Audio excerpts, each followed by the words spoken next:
Ça fait un certain temps qu'on visite cette usine. On a vu des choses extraordinaires, très belles. On n'a toujours pas compris comment ils arrivent à proposer 7 millions de combinaisons de motos-réducteurs. Un dernier concept qu'on m'a signalé, c'est le concept de mini-usine. Venez, on va en parler avec Raphaël. Bonjour Raphaël. Bonjour. C'est quoi cette histoire de mini-usine? Alors ici vous vous trouvez dans la mini-usine Anbau. Donc c'est un secteur à taille humaine, donc de 50-60 personnes, dans lequel on assemble des réducteurs mais également des moteurs à destination des clients, du client final. Donc c'est une mini-usine dans une organisation dont le but c'était de mettre en place une organisation simple. Très bien. Voilà, où la prise de décision est rapide. Mais quelle était votre motivation au départ et qu'est-ce que ça vous apporte concrètement, surtout pour le client? Alors pour le client, ça nous apporte une amélioration sur la qualité de nos produits, sur le taux de service également. Donc le taux de service, si je comprends bien, c'est livrer les bonnes pièces de bonne quantité et de bonne qualité au bon moment. Donc on assemble des produits sur mesure pour nos clients. Très bien. Et l'objectif est de vraiment livrer le client au jour où il le souhaite. Ok, très bien. Je suppose que vous avez développé, mis en place des outils. Tout à fait. Est-ce que tu peux nous les présenter, ces outils? Ça, par exemple, qu'est-ce que c'est? Alors ici, on a un outil qui nous a permis de digitaliser au maximum notre communication.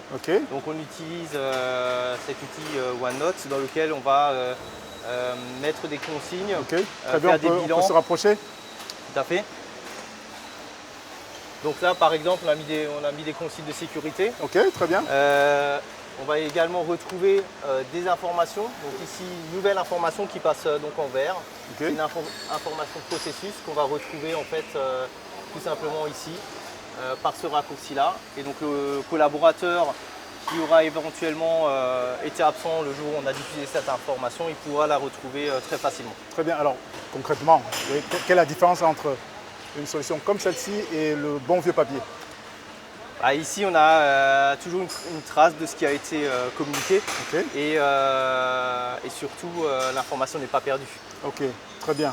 Est-ce qu'il y a d'autres outils que tu souhaiterais nous présenter? Dans la digitalisation, on utilise également pour les réunions hebdomadaires de bilan d'équipe, voilà, PowerPoint, dans lequel on va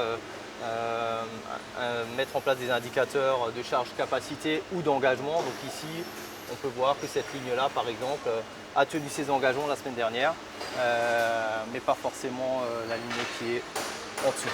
Donc ça nous permet de faire des bilans en fin de semaine sur ce qui a été vécu dans la mini-usine. Est-ce qu'il y a quelque chose qui permet de faire du pilotage en temps réel, donc pour être réactif et répondre rapidement à des problèmes qui arrivent?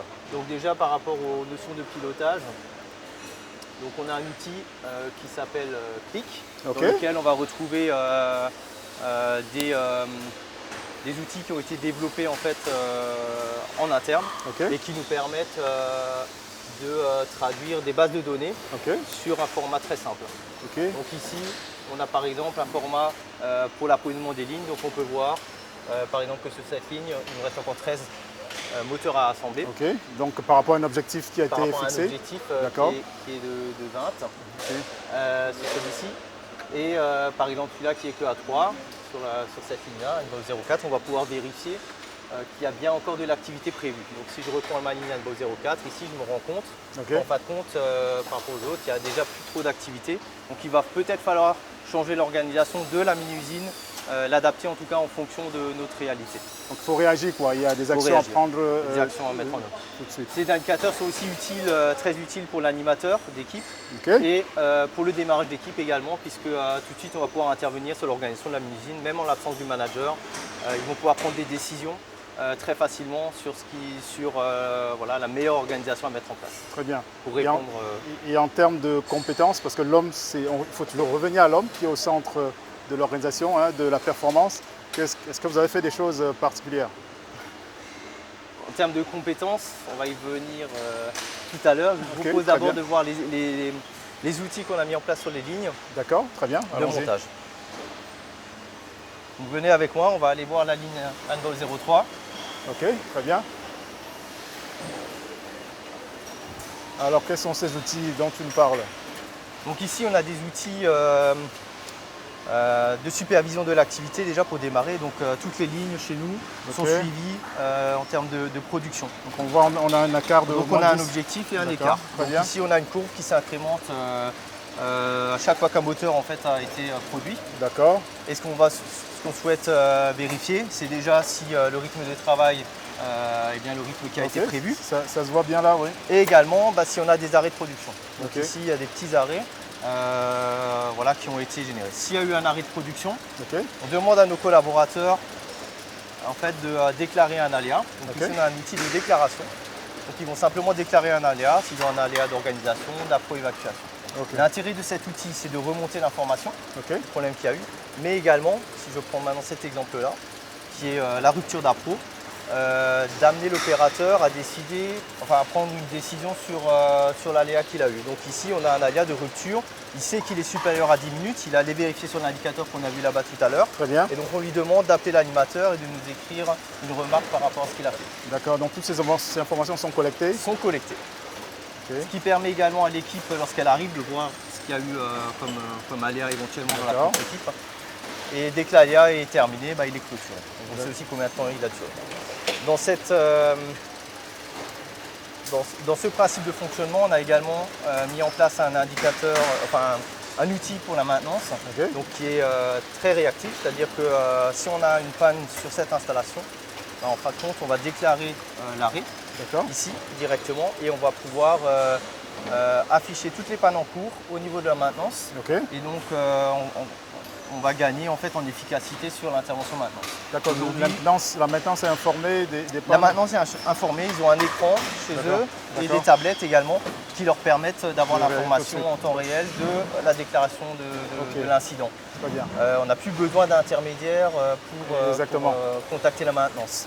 Donc on est beaucoup plus efficace. Chez nous, en fait, un arrêt de ligne, au maximum, il est pris en charge en 10 minutes.